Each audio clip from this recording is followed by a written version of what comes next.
Hello, my friends. Welcome to Help Me Think. I'm your host, Starla West.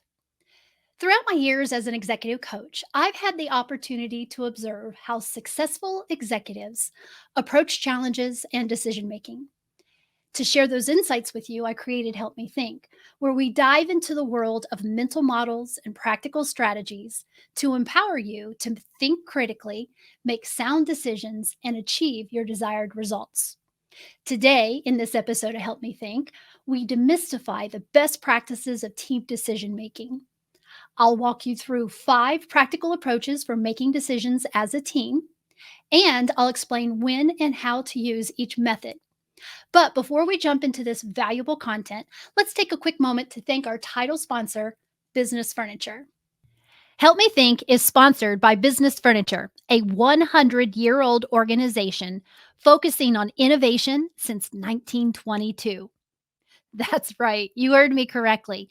Business Furniture just celebrated its 100th anniversary of creating spaces where people can work better, learn better, and feel better. They truly are the experts when it comes to creating spaces where employees can show up and do their best thinking and best work. As you all know, hybrid work has gone mainstream, and it's one of the biggest economic and cultural changes facing leaders today.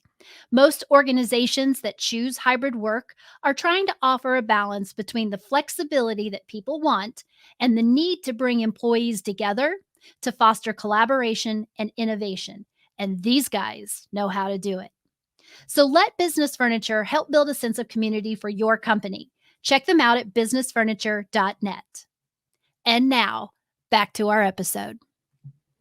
Hello, my friends, and welcome to another episode of Help Me Think, where we're all about empowering you with valuable insights and strategies to navigate the ever evolving landscape of leadership and teamwork.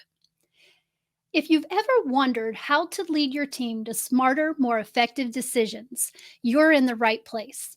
In today's episode, we're diving deep into the art of team decision making. We uncover 5 invaluable approaches and explore when and how to use them to elevate your team's decision making game. Over the years, I've watched countless teams face the challenge of making important decisions together. And one of the most common mistakes I've seen them make is not clarifying how a decision will be made at the outset. And when a team embarks on a decision making journey without clarifying the process at the beginning, including how the decision will be made, they expose themselves to a myriad of risks. First and foremost, a lack of clarity can lead to confusion and frustration, as everyone might have different expectations about their role and the decision making dynamics. This confusion can slow down the entire process, erode trust, and hinder effective communication. Moreover, when the decision making process remains undefined, there's a higher likelihood of biases, power struggles, and hidden agendas that can influence the outcome and result in suboptimal or even disastrous choices. Ultimately, the absence of a clear decision making framework not only jeopardizes the quality of the decision itself, but it also threatens the cohesion and effectiveness of the entire team. And guys, those are just a few of the risks of not establishing a transparent decision making process. There are others, but right now, what I'd like to do is turn our attention to the 5 methods for team decision making. Let's dive in to explore their advantages and discuss when they're the ideal choice for achieving the best outcomes in your team's decision making endeavors. As always, there's a free quick reference guide for this episode that you can use to follow along. To grab your free copy, visit starlawest.com/podcast. You'll find a link to download it in the show notes for this episode. Let's get after it. Our first approach to team decision making is the sole authority method. I think you're going to find it's a straightforward and efficient way to reach decisions. In this approach, a designated individual with the required responsibility, authority, or expertise takes the lead and makes the decision without engaging the entire team in the process. This sole authority method is particularly advantageous when time is of the essence and a quick decision is essential. And it works exceptionally well for simple, routine, or administrative matters that don't require extensive deliberation. Likewise, when a decision hinges on specific expertise, the sole authority approach ensures that the most knowledgeable person is in charge and drives the decision making. This is why I said it's a pretty straightforward and efficient approach for making decisions because one person makes the decision for the entire team, and it's the person with the required responsibility, authority, or expertise. However, it's crucial to note that this approach is most effective when team commitment and involvement in the decision are low, as it certainly does not foster a collaborative decision making environment. Now, let's dive into the second approach for team decision making, the consult method. Imagine this as the sweet spot between a fully autonomous decision, like sole authority, and group consensus. In the consult approach, the team takes time to gather valuable input and insight from its members. But when it comes down to making the actual decision, it falls on one person or a small subset of the team. This method strikes a balance, allowing for robust discussions and diverse perspectives, while acknowledging that group consensus may not be necessary for the decision at hand and will likely take too long anyways. So, obviously, the consult approach is particularly handy when there's enough time for team discussion so that you can tap into your team's collective wisdom. But there isn't enough time to risk getting bogged down with the process of reaching consensus. Now, it's also essential to note that the consult approach, with this approach, ultimate responsibility and ownership of the decision should be clear and defined, especially in situations where accountability matters. Additionally, the consult method works well when team commitment to support the decision falls into the moderate range, meaning that there is agreement within the team, but not necessarily unanimity. So that's the consult method. Now, let's move on to the majority rule approach, which adds a democratic flair to decision making. Imagine it as the equivalent of taking a vote after robust team discussion. In this method, everyone on the team has their say, and then a previously agreed upon majority percentage determines the final decision. Majority rule is a fantastic option when time constraints prevent a lengthy consensus building process, and it is efficient because it allows for a clear decision to be reached without prolonged debates.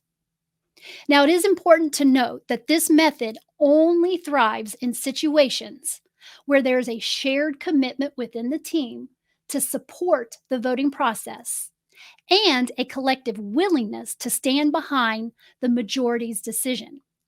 Now, I'm going to say that again because the effectiveness of this approach is at risk when that doesn't exist.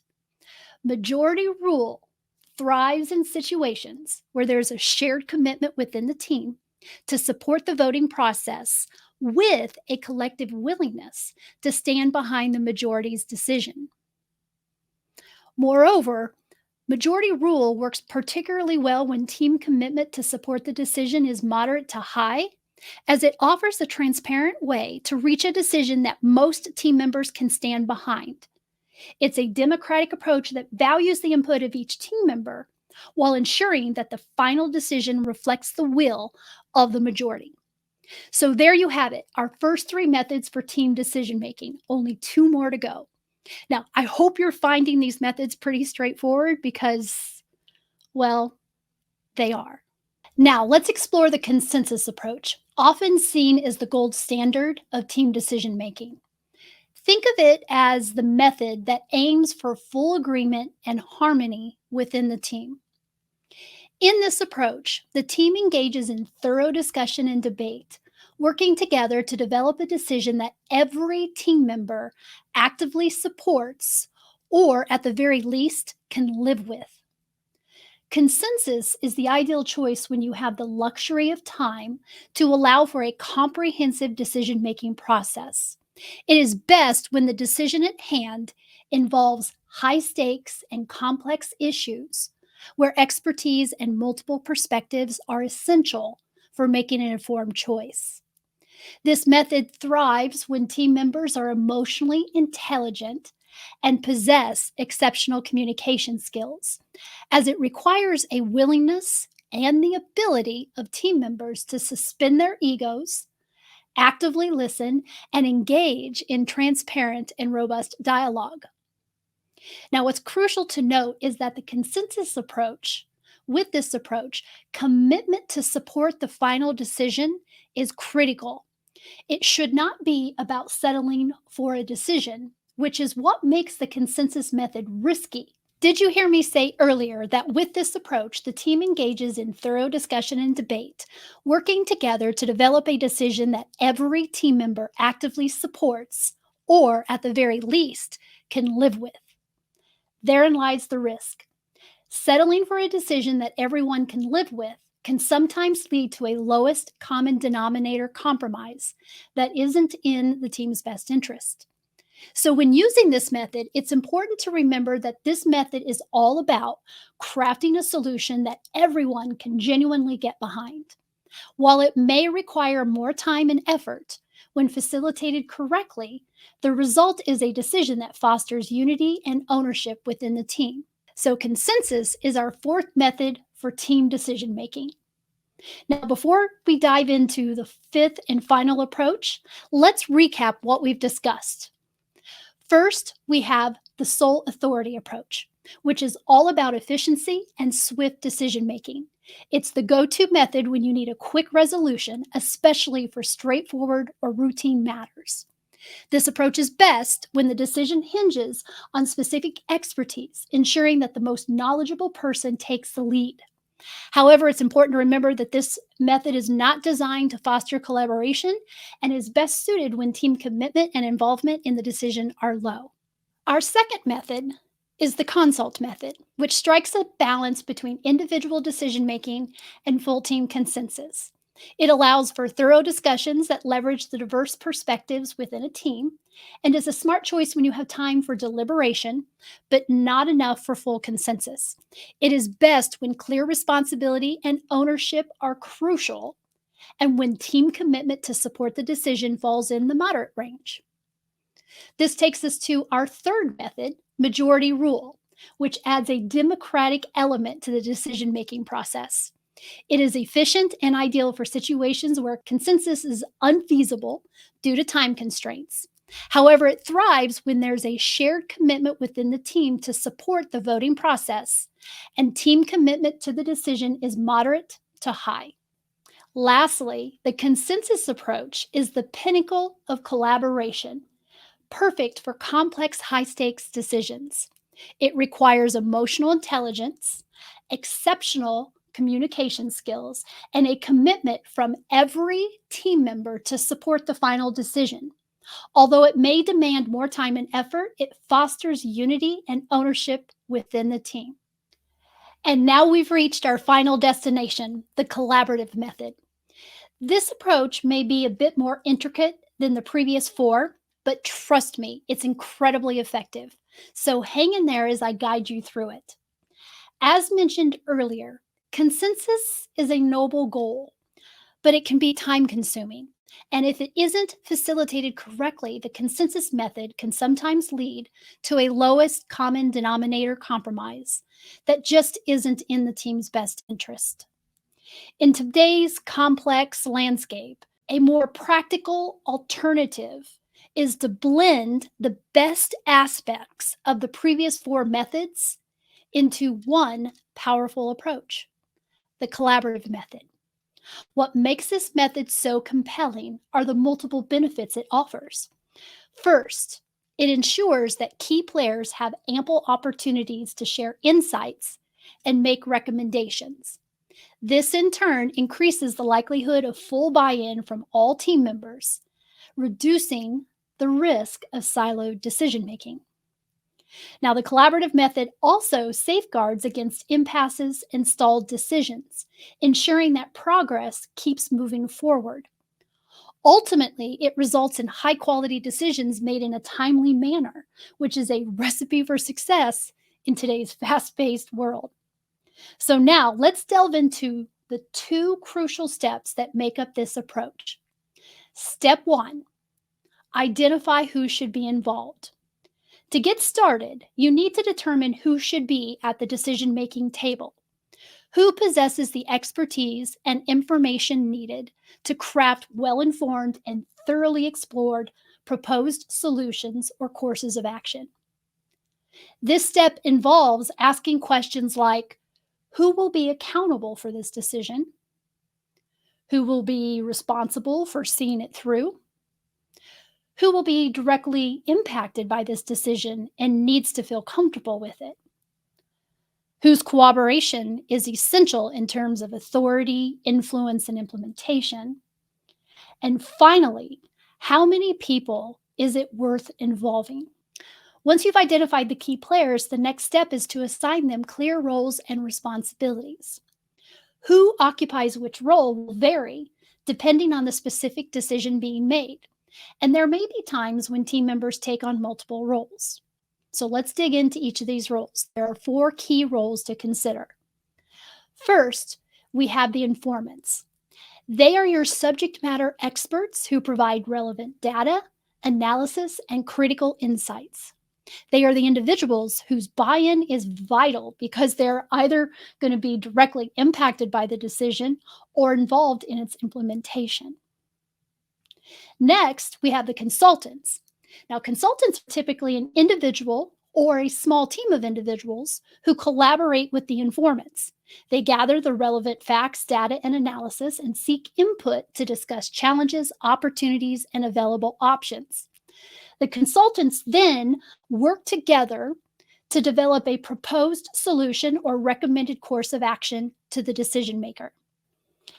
And there may be times when team members take on multiple roles. So, yes, sometimes your informants and consultants might, in fact, be the same individual. If that's a question that you're thinking right now, the answer is yes.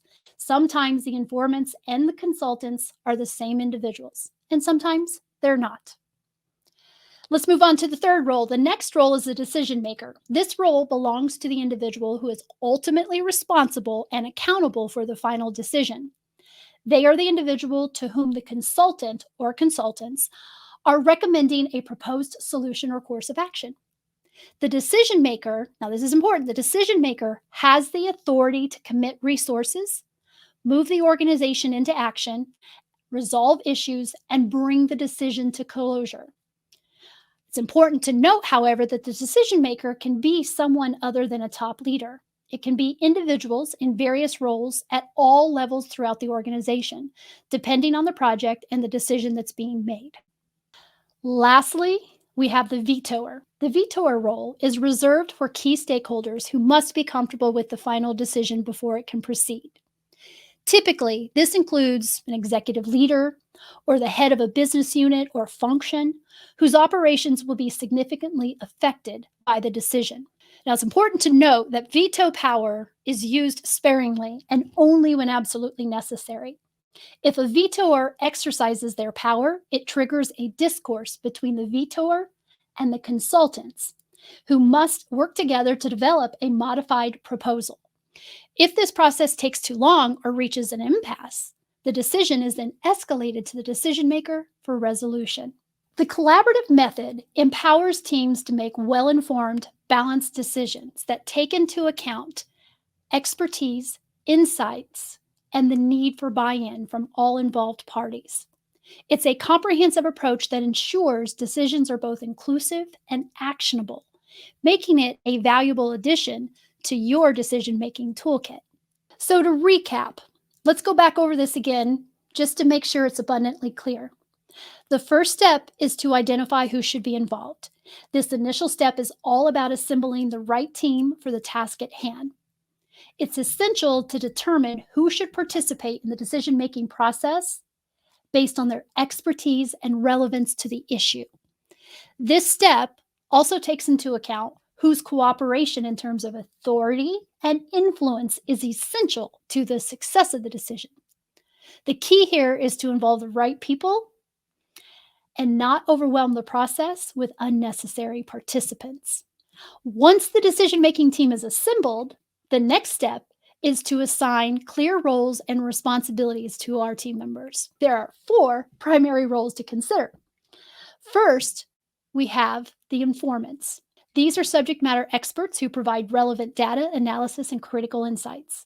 They offer valuable input, especially when their expertise is crucial to the decision's quality and success. And remember, these individuals, their buy in is crucial. Next, we have the consultants. Consultants are individuals or small teams who collaborate closely with the informants. They gather relevant facts, data, and analysis and seek input so that they can discuss challenges, opportunities, and all available options. Consultants then work together to develop a proposed or recommended solution to the decision maker. The decision maker, that role belongs to the individual who holds the ultimate responsibility and accountability for the final decision. The decision maker possesses the authority to allocate resources, drive action within the organization, resolve issues, and then bring the decision to a conclusion. Importantly, this role isn't confined to top leadership. As I said earlier, it can be held by individuals across various levels depending on the project's content. Lastly, we have the vetoers. Our vetoers are key stakeholders who must be comfortable with the final decision before it proceeds. Typically, this includes a high ranking executive or high ranking executives of business units or those who have operations that will be significantly impacted. The power to veto is used sparingly as a last resort. If a vetoer exercises their authority, it initiates a discussion with consultants to develop a modified proposal with an alternative course of action. If this process becomes protracted or it reaches an impasse, the decision is then elevated to the decision maker for resolution. And one last time, it's essential to remember that who occupies each role will vary depending on the specific decision being made. And there may be times when team members take on multiple roles. And there you have it, the collaborative method, the fifth and final approach to team decision making. It may seem a bit more intricate than the previous four, but trust me, it's worth every bit of effort. In a world where time is precious and complex decisions are all around us, the collaborative method shines as a practical and effective way to harness the collective wisdom of your team. All right, I've taken you on a journey through these five distinct approaches, each with its own advantages and ideal use cases. This key is knowing when to use each one to ensure effective and efficient decision making within your team. From the swift efficiency of sole authority to the balanced discussions of the consult method, the democratic flair of majority rule and the gold standard of consensus, we've covered them all. But the collaborative method offers something unique. It brings together the strengths of the previous four, ensuring that key players have their say, increasing buy in and protecting against impasses. And it results in high quality decisions made in a timely manner, a recipe that is most certainly important for success in today's fast paced world. So, as you navigate the complex landscape of leadership and teamwork, remember that your decision making toolkit is now enriched with these valuable insights. And with the right approach in your arsenal, you'll be better equipped to lead your team to smarter, more effective decisions. And don't forget to set you and your team up for success. Make it a habit to clarify at the outset how team decisions will be made. In doing so, you'll avoid a lot of unnecessary confusion and frustration. Thank you for joining me on this episode of Help Me Think.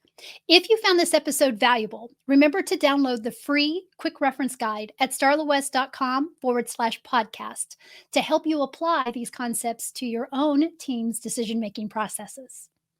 Now, I have to ask, do you have some burning questions or maybe some super cool ideas for future episodes? If so, I'm all ears. Just head on over to starlawest.com/podcast and drop your thoughts in the comment section. And while you're hanging out on my website, don't forget to sign up for your no cost online account. By doing so, you'll be the first to know about all the incredible free resources, upcoming events, online courses, and new products I'm cooking up just for you. I want to give a big shout out to our fantastic title sponsor, Business Furniture and Company. They make this podcast possible, and I'm super grateful for their support. All right, folks, that's a wrap for today's episode. Thank you so much for tuning in. I'm your host, Starla West, and I'm here to empower you with the knowledge and strategies you need to thrive in today's dynamic and complex environment. Until next time, keep thinking, keep learning, and keep leading.